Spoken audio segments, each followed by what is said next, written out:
بسم اللہ الرحمن الرحیم۔ السلام علیکم ورحمۃ اللہ وبرکاتہ۔ الحمدللہ حمدا کثیرا طیبا مبارکا فیہ، والصلاة والسلام علی سید المرسلین محمد وآلہ وصحبہ اجمعین، اما بعد۔ حاضرین و ناظرین، یہ درس قرآن نمبر 576 ہے اور آج سورۃ الانعام کی 3 آیتوں کی تلاوت اور تشریح کی جائے گی۔ آیت نمبر 76، 77 اور 78، 76، 77 and 78۔ اعوذ باللہ من الشیطان الرجیم، بسم اللہ الرحمن الرحیم۔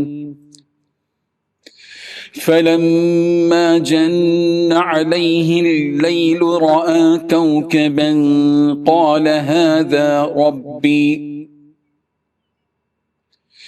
فلما أفل قال لا أحب الآفلين، فلما رأى القمر بازغا قال هذا ربي، فلما أفل قال لئن لم يهدني ربي لأكونن من القوم الضالين،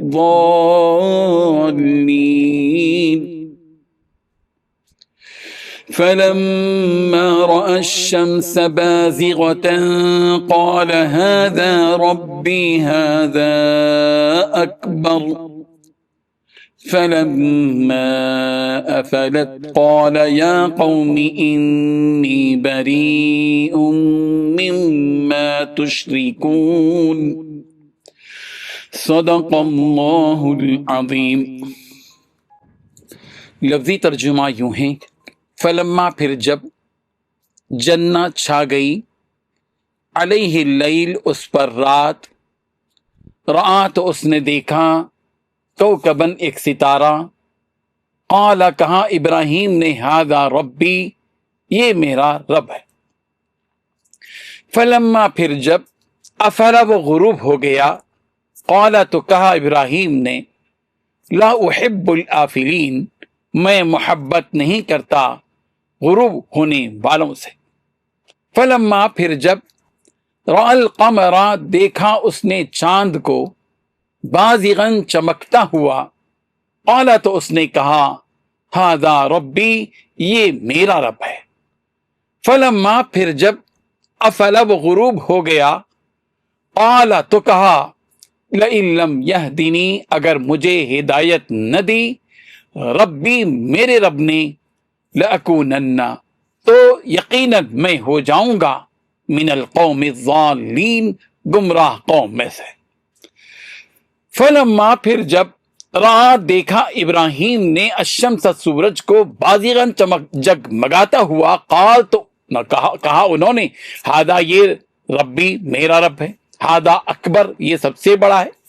فلما پھر جب، افلت وہ غروب ہو گیا، قالا تو کہا، یا قومی اے میری قوم، انی یقیناً میں، بریء بیزار ہوں، مما ان سے جنہیں تشرکون تم شریک ٹھہراتے ہو۔ ترجمہ یوں ہے، جب رات نے دن کو پردے تاریکی سے ڈھانپ لیا تو آسمان میں ایک ستارہ نظر پڑا، کہنے لگے ابراہیم یہ میرا پروردگار ہے۔ جب وہ غائب ہو گیا تو کہنے لگے کہ مجھے غائب ہو جانے والے تو پسند نہیں۔ پھر جب چاند کو دیکھا کہ چمک رہا ہے تو کہنے لگے یہ میرا پروردگار ہے۔ لیکن جب وہ بھی چھپ گیا تو بول اٹھے کہ اگر میرا پروردگار مجھے سیدھا راستہ نہیں دکھائے گا تو میں ان لوگوں میں سے ہو جاؤں گا جو بھٹک رہے ہیں۔ پھر جب سورج کو دیکھا کہ جگمگا رہا ہے تو کہنے لگے یہ میرا پروردگار ہے، یہ سب سے بڑا ہے۔ مگر جب وہ بھی غروب ہو گیا تو کہنے لگے لوگوں جن چیزوں کو تم اللہ کا شریک بناتے ہو میں ان سے بیزار ہوں۔ ان آیتوں میں 3 باتیں بتلائی گئی ہیں۔ پہلی بات، چنانچہ جب حضرت ابراہیم علیہ السلام پر رات چھا گئی تو انہوں نے ایک ستارہ دیکھا، کہنے لگے یہ میرا رب ہے۔ پھر جب وہ ڈوب گیا تو انہوں نے کہا میں ڈوبنے والوں کو پسند نہیں کرتا۔ دوسری بات، پھر جب حضرت ابراہیم علیہ السلام نے چاند کو چمکتے دیکھا تو کہا کہ یہ میرا رب ہے۔ لیکن جب وہ چاند بھی ڈوب گیا تو کہنے لگے کہ اگر میرا رب مجھے ہدایت نہ دے تو میں یقیناً گمراہ لوگوں میں شامل ہو جاؤں۔ اسی بات پھر جب حضرت ابراہیم علیہ السلام نے سورج کو چمکتے دیکھا تو کہا یہ میرا رب ہے، یہ زیادہ بڑا ہے۔ پھر جب وہ غروب ہوا تو انہوں نے کہا یہ میری قوم جن جن چیزوں کو تم اللہ کی خدائی میں شریک قرار دیتے ہو میں ان سب سے بیزار۔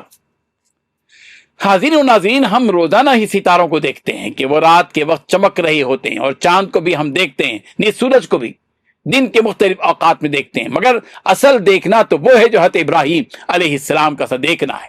حضرت ابراہیم علیہ السلام کے زمانے میں لوگ ستاروں کی پرستش کرتے تھے، اور کوئی چاند اور سورج کو بھی اپنا معبود تسلیم کرتا تھا۔ حضرت ابراہیم علیہ السلام نے اپنی گمراہ قوم کو توحید کا درس دینے کے لیے یہ انوکھا انداز اختیار کیا، جس کو قرآن مجید کی ان آیات میں بیان کیا گیا ہے۔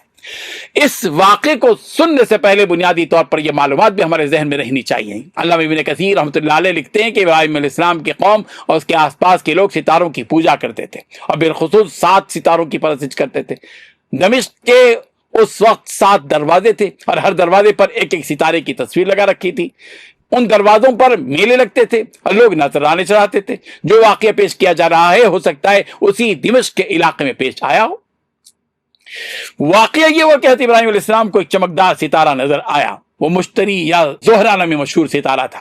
حضرت ابراہیم علیہ السلام نے اسے دیکھ لیا تو اس وقت جو ستارہ پرست لوگ موجود تھے ان سے بطور فرض قرار فرمایا کہ یہ میرا رب ہے۔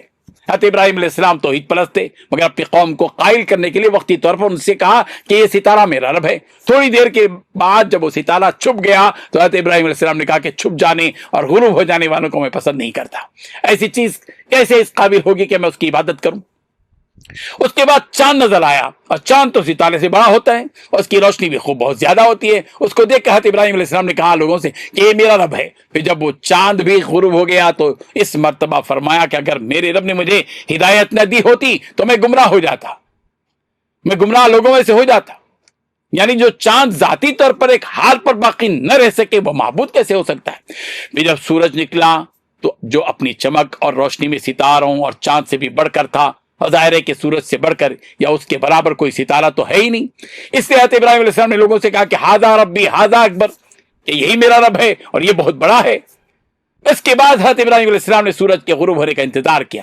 پھر جب سورج بھی غروب ہو گیا تو پوری قوت و اعتماد کے ساتھ کہا کہ یا قوم انی بریء مما تشرکون، اے میری قوم کے لوگوں، جن چیزوں کو تم شریک بناتے ہو میں ان چیزوں سے بالکل بری اور بیزار ہوں۔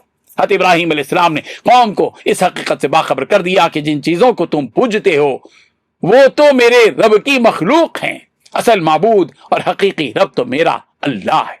حضرت ابراہیم علیہ السلام کے اس واقعے سے سبق ملتا ہے کہ توحید کی دعوت دینے میں ایسی معقول تدبیروں کا اختیار کرنا ضروری ہے، اور مدعو قوم کی نفسیات کو ملحوظ رکھنا بھی ضروری ہے۔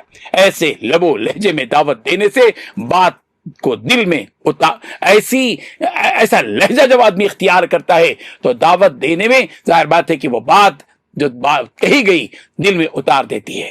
اللہ تبارک و تعالی ہم سب کو اس پر عمل پیرا ہونے کی توفیق عطا فرمائے، آمین۔ وآخر دعوانا ان الحمد للہ رب العالمین۔ ڈیلی درس قرآن کو سبسکرائب کیجئے، اپنے تاثرات اور مشورے ارسال کیجئے، اور متعلقین کے گروپ بنا کر انہیں روزانہ درس قرآن بھیجیں اور اجر ثواب پائیں۔